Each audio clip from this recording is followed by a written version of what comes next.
Jesus, how many times do I have to say it? SHANTAE isn't an indie. Well, for one, she debuted on the Nintendo Game Boy, published by Capcom and everything. Not to mention that WayForward has been developing shit that go as far back as the SNES. And another thing, if she was so indie, then why isn't she partying up with all the other recognizable indies? These guys like to do all sorts of shit with each other. Indie Pogo, Indie Car, Rovers of Acer, Indivisible, just to name a few. Oh, really? One of the longer-standing indie characters doesn't need to cross over with other franchises? Wouldn't that be stronger publicity for her and strength of her indie cred? Shit, even just a small cameo in another indie guy's game would be enough. It doesn't have to be anything huge like that Shovel Knight guy. Oh, whatever. Just because they label themselves as indie doesn't mean they are. If Epic Games started calling themselves indie, what would change, really?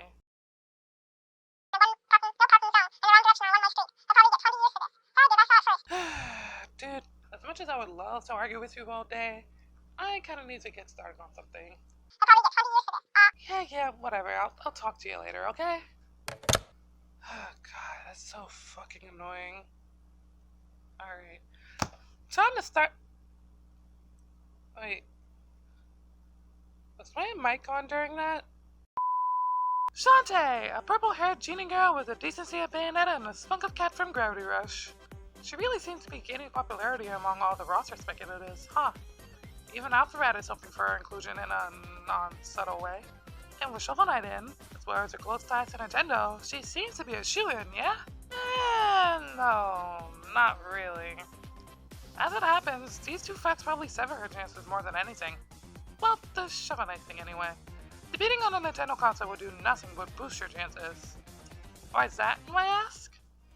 Well, before I start, I want to say that this video will be sharing a couple arguments with my Why Indies Are a Lost Cause video, but because this is a singular character and not an entire genre, I can get into the specifics of why she's not on the top of Sakurai's list of guys to add in. Okay, so first I want to get this whole indie thing out of the way. And I know, that openings can kind of beat that thing to death. But let's pretend for a minute that she is an indie character, that she's actually a part of the wide group of characters created by like 2 or 3 devs. With that in mind, let's ask ourselves one thing. What does Shovel Knight represent for Smoke? Indie characters, of course. That was an easy answer. But now, wait a minute. Besides for our unique moveset, what would be the purpose of adding SHANTAE? Representation for WayForward? I suppose that would be nice, but it'd feel a bit wasted, really. When people think of indie characters close to Nintendo, SHANTAE wouldn't be their first guess. Maybe second or third, to be fair, but Quilt would most likely be the first thing that pops into their minds.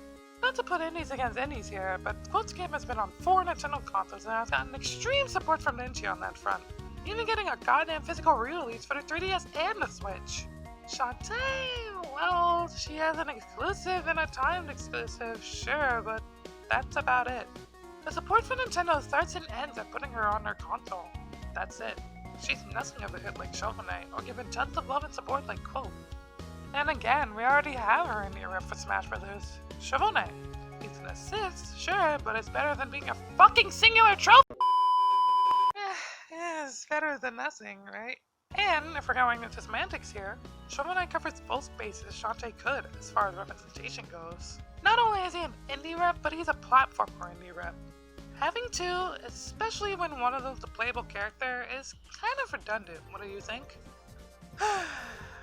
Now we got that indie shit out of the way, let's stop pretending and come back to the idea that SHANTAE isn't indie. As a third-party character, she's irrelevant. Okay, not entirely irrelevant, but to put her in over characters that people have been clamoring for ever since, wait, let me see here. Oh yeah, 64? I think it'd be kinda silly. As far as character representation goes, she has no place in the game. And, to repeat an argument, she's Western. A niche Western character, getting in despite the fact that characters like Impa, Ninja, and many other Japanese Nintendo reps exist? Yeah, no, it's not happening. But it's not like this hasn't happened before. Don't you remember Mars and Roy and Melee and Lucas and Brawl?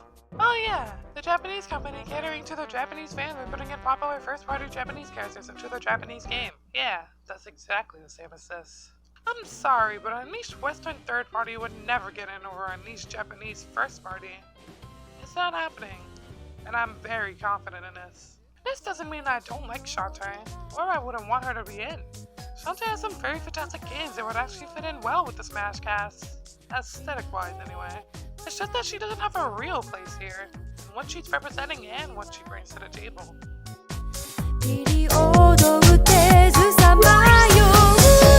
Oh, and to take this video like the other one, Nini Directive never shown Smash vs. content, you fucking idiots! Would you stop hyping it up like it will?